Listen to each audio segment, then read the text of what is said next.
Lá é o nosso fundador, né? É um santo da igreja, obviamente, mas é o fundador da congregação a qual eu pertenço. Muitos de vocês conhecem outros padres também, e irmãs desse carisma guaneliano também.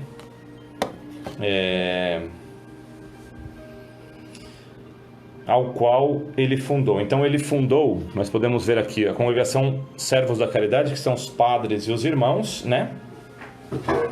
Ele fundou também a congregação Filhas de Santa Maria da Providência, que são as irmãs guanelianas. Quem mora aqui em São Paulo sabe que as irmãs estão lá no Sagrado Coração de Jesus, lá na César Freire de Fagundes, também na Vila Mazei, ali, ao lado da paróquia Santo Antônio da Mazei. E nós, os guanelianos, estamos aqui no Recanto e na paróquia Santa Cruz. São Luís Gonella também fundou a Associação Guanelianos Cooperadores. São leigos e leigas, né? O terceiro ramo da família guaneliana. Os guanelianos estão sempre, ou quase sempre, onde estão, padres ou irmãs, ou os dois, né? Nós temos grupos aqui em São Paulo, em outros lugares também, de guanelianos cooperadores, tá certo? Então vamos conhecer um pouquinho do nosso fundador aí. Vamos passar. São rasgos, assim, são coisas bem simples, básicas, ok? E durante a novena vocês vão conhecer um pouquinho mais, né? Além de rezar, nós vamos também conhecer um pouquinho mais da história dele. Então o nascimento dele se deu em Frascício, assim se fala, meio estranho de falar, Frascício, não é Francisco, nem Francisco, é Frascício de Campodoltino, na Itália, né? Na região de Sondrio, lá perto da Suíça, norte da Itália, tá certo? Lá em cima. Eu não conheço a Itália, não fui na Europa ainda, mas a região a gente mais ou menos pelos estudos e pelos livros a gente conhece, né? Norte da Itália. O batismo dele se deu no dia seguinte ao seu nascimento, 20 de dezembro de 1842. Vocês imaginam que lá na Europa as estações são invertidas, né? Quando aqui é dezembro, é verão, lá na Europa é inverno severo, neve. E o pai dele desceu lá de Frascício, que é uma aldeia, aproximadamente a 1.300 metros de altura, desceu até a paróquia em Campodoltino, por isso que se chama Frascício de Campodoltino, porque Campodoltino é a localidade, Frascício é uma aldeia, lá em cima, né, a 1.300 metros de altura. E o pai dele no dia seguinte desceu com ele enrolado nos cobertores lá e foi batizar o filho na igreja São João Batista de Campodoltino.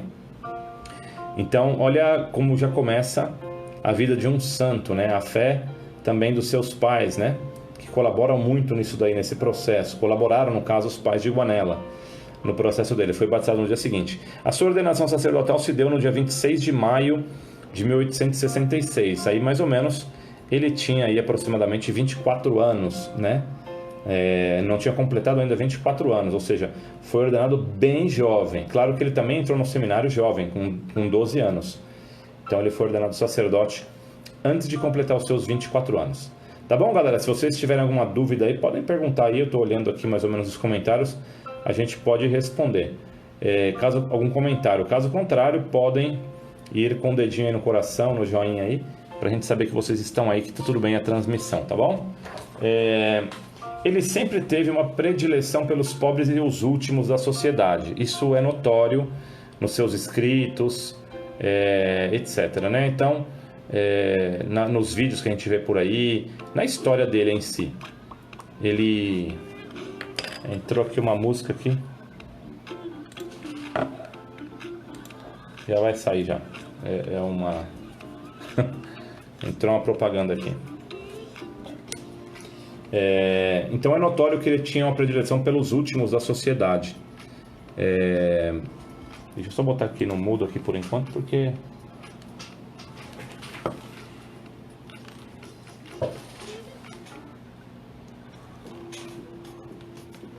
Peraí, galera, deixa eu só... Aqui é ruim que fica bem na frente aqui os slides aqui da música, peraí. Vamos lá, vamos aqui. Vocês estão de brincadeira comigo, hein? Estão de brincadeira comigo, atrapalhando a minha live aqui. Brincadeira. Vamos voltando ao normal aqui. Pronto. Vamos retomando aqui nossos slides aqui. Queremos tranquilidade com a música e de repente vem uma propaganda. Tá certo, vamos lá então. Retomando aqui então, ele sempre teve essa predileção, por isso que eu falei da leitura do Bom Samaritano, né? São Luís Guanella, os destinatários do nosso carisma, né? Do carisma guaneliano, são as crianças especiais, os idosos, as crianças pobres, e também nós temos paróquias, colégios, né? Mas esses são a predileção de São Luís Guanella é pelos últimos, né? Assim, algo interessante na história dele, de São Luís Guanella, é que ele passou 3 anos de sua vida com Dom Bosco, aquele Dom Bosco mesmo, fundador dos Salesianos, né? Ele passou 3 anos com eles, né? Ele pediu um período de afastamento da diocese de Como, da qual ele era padre, o padre Luís Guanella, e ficou com Dom Bosco 3 anos. Aprendeu muito de Dom Bosco, aprendeu muito. E ele disse que ele ficou mais triste quando Dom Bosco morreu do que quando morreu seus próprios pais, né? Então ele ficou muito triste quando o próprio Dom Bosco morreu. Depois, em 1886, uma outra data, ele fundou a primeira obra feminina. Então lembra que ele foi ordenado em 1866, né? E em 1886, 20 anos depois, ele começou a colocar em prática o sonho de Deus na vida dele. Eu tenho falado isso nas homilias, né? De colocar em prática o sonho de Deus na nossa vida. O sonho de Deus na vida de São Luís Guanella era a fundação das suas obras. E ele começou a concretizar 20 anos depois da sua ordenação. Fundou a primeira obra feminina em Como, Itália, as Filhas de Santa Maria da Providência. Então iniciaram nesse ano. Com a primeira casa se fundou a primeira obra das Filhas de Santa Maria da Providência, né? Então se fundou a congregação. Depois, lá em 1908, os primeiros servos da caridade emitiram os votos religiosos, que eram seus seguidores, né? Ele, São Luís Guanella, e os seus seguidores emitiram os primeiros votos religiosos de pobreza, obediência e castidade e fundaram a Congregação dos Servos da Caridade oficialmente em 1908. Já existiam outras casas masculinas também, mas a fundação oficial foi nesse ano de 1908, né? Depois, São Luís Guanella também foi responsável pela criação dos Guanelianos Cooperadores, que eu falei lá no início, que leigos e leigas, é como o terceiro ramo da família guaneliana, né? Então tem os padres e os irmãos, as irmãs e os Guanelianos Cooperadores. Leigos e leigas, pessoas que estão aí ligados à nossa paróquia, nossas paróquias ou às nossas obras no Brasil e no mundo, e que colaboram, que seguem também um estudo, seguem também uma constituição, um regulamento aprovado pelo Vaticano, né? Os guanelianos cooperadores como leigos são reconhecidos pelo Vaticano, então é caminho de santificação ser um guaneliano cooperador, não é algo assim inventado, é algo que é caminho de santificação. Se alguém depois quiser mais informações, eu posso dar, né? É o terceiro ramo da família guaneliana. Antes da sua morte, já havia fundado mais de 40 obras na Itália, na Suíça e também nos Estados Unidos. São Luís Guanella chegou a vir aos Estados Unidos, né? Já perto do final da sua vida, ele veio... Não, porque na verdade ele morreu em 1915, né?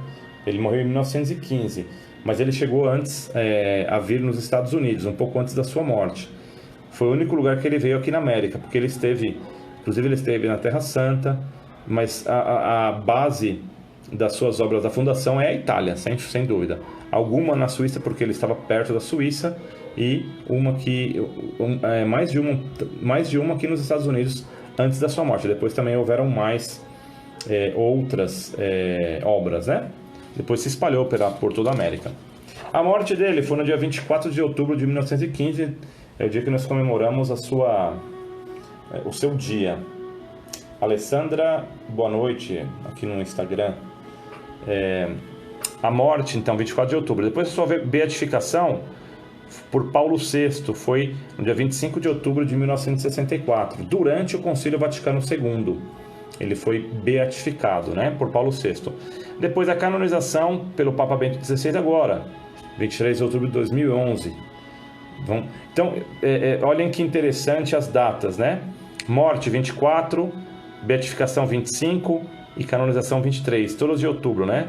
Diferença de um dia para cada um. Mas não mudou o dia dele, que é o dia da morte ou do nascimento ao céu, né? Agora, em 2015, completou 100 anos da sua morte. E nós falamos do seu nascimento ao céu também. Assim nós falamos, né? Então, 24 de outubro é o dia de São Luís Gonella. Por isso que a novena é de 15 a 23, tá certo? O carisma goneliano está nos 5 continentes, em aproximadamente 25 países, entre os padres e as irmãs, né?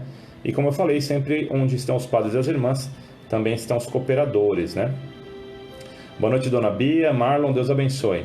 No Brasil estamos em 8 estados, tá certo? Desde lá de cima, no Nordeste estamos no Ceará e no Pernambuco. Depois descendo no Centro-Oeste, Mato Grosso e Brasília, Distrito Federal. Depois no Sudeste, são 9 estados, eu esqueci um. Lá em cima no Norte, Amazônia, né? Porque é recente, são 9 estados, coloquei errado ali. Então aqui são 9, tá certo? Amazônia no Norte, estamos também nas 5 regiões do Brasil. Repetindo então, no Norte, Amazônia, no Nordeste, Ceará e Pernambuco. No Centro-Oeste, Mato Grosso e Brasília, Distrito Federal. No Sudeste, Rio de Janeiro e São Paulo. E no Sul, Paraná e o Rio Grande do Sul. Né? Em algum lugar estão só as irmãs, em algum lugar estão só os padres, mas são 9 estados. Tá certo? Vamos lá. Vamos seguir aqui. Então, o que é o carisma goneliano? O carisma goneliano, galera, quando alguém pergunta o que é o carisma goneliano, essa frase resume, né? A gente procura falar mais dos destinatários no carisma. O carisma cuida das crianças especiais, que São Luís Gonella chamava de bons filhos. Cuida dos idosos, tem paróquias, colégios, o carisma amplo. Mas o carisma em si se revela nessa frase. Revelar ao mundo o amor providente e misericordioso de Deus Pai, aqui é maiúsculo, de Deus Pai, num clima de família, promovendo de forma integral a pessoa, particularmente as mais desprovidas, aplicando a pedagogia do amor. Olha que bonito.